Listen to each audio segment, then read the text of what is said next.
So it's been about 10 minutes since we started. And what we had her do was hug her left knee outside the left shoulder. And we did that for 3 minutes. And then we had her hug the right knee outside of the right shoulder. And we did that for 3 minutes. Okay?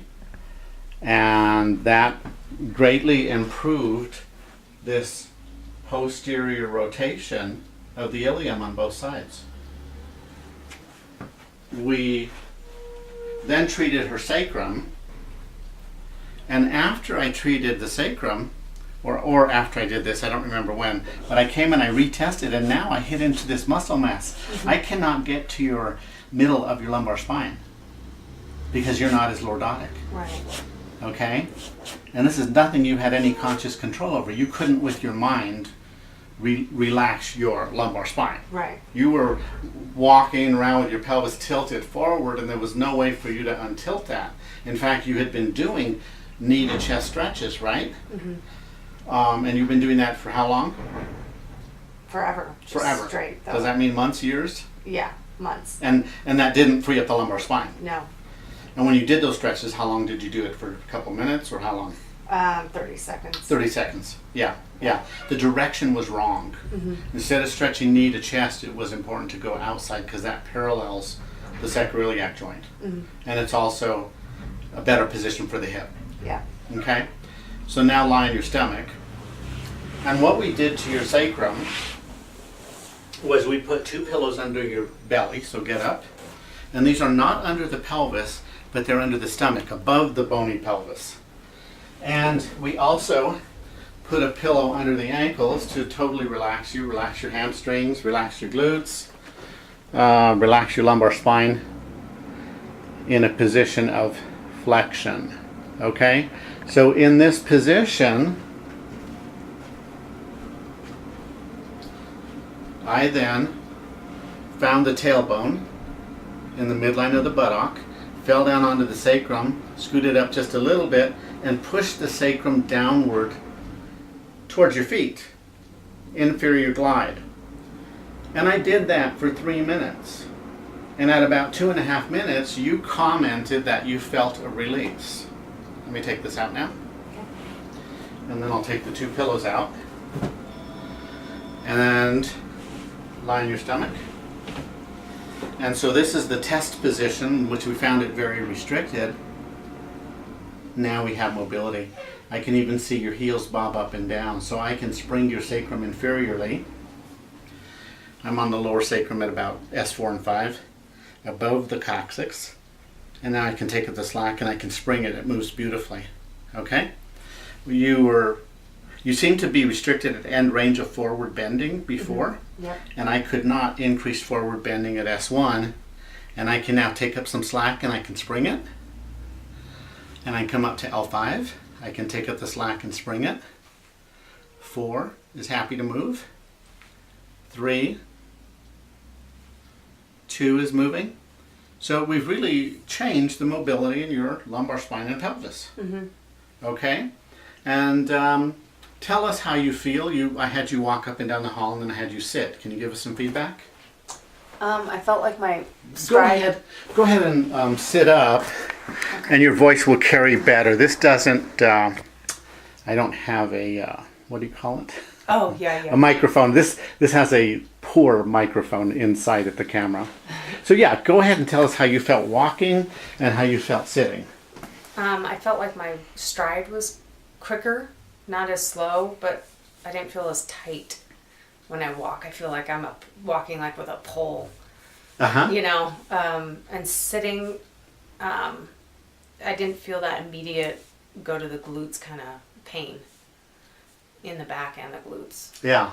It was just, and when I got up, I didn't That's feel right, because you had mentioned your worst thing that you could do for your back was sit. And then getting up. And getting up was also very tight for you. Mm-hmm. And how long have you felt this way with your back? 2 years. Okay. Yeah. Yeah. Probably 2 years. Yes. Yeah. Yeah.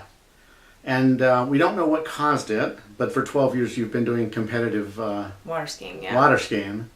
Yeah. And certainly you look at the forces that involves and the posturing that involves, and who knows? I mean, that could be explanatory. Right. The treatment was very simple and very straightforward, very logical. You know, subtle difference that we did, making you stretch the knee out of instead of to your chest, outward, outside the shoulder. And then logically moving sacrum inferiorly. And so I would suggest that I improved mobility through the sacroiliac joint, and I improved mobility throughout the lumbar spine as well. Yeah. No one can measure that in a clinic. I can't tell you how much movement I gained. Right. But it was extremely rigid, and we interacted with your nervous system and kind of reset things. Yeah. So it's going to be easy for you to keep this mobility. And so I want you to just do that knee to the outside of the shoulder stretch for home program. Do that twice a day for 2 minutes. Okay. And I'll give you a film on having your husband assist you on pushing the sacrum inferiorly, and we'll have him do that. Once a day. We'll do that once a day for a week. Okay. And then after that, we'll do it twice a week. Okay. Okay? Yep. And I'll see you back in a couple of days and see how it's progressed. And I'll test the rest of your body. I'm curious to check your ankle length, you know, the heel cord length, Right. ankle mobility, and upper back. A little tiny bit of rigidity in your shoulders. Your shoulders are a little bit rounded. Yeah. And so we'll address that as well.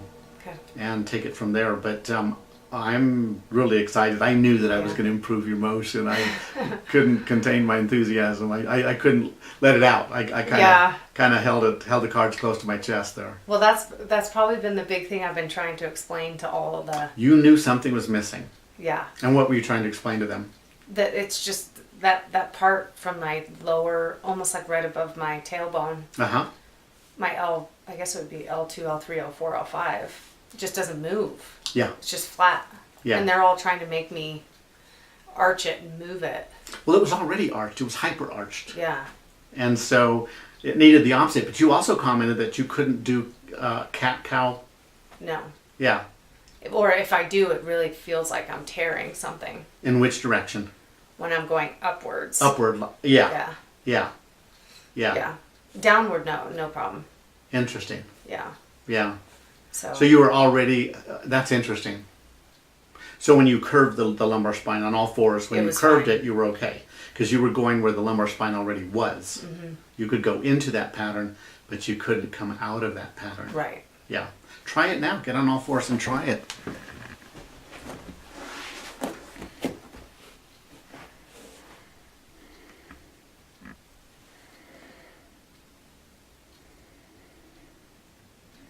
Yeah, and that weird tearing motion isn't there, or feeling isn't there. Good. So this would be a wonderful thing for you to keep doing. Okay.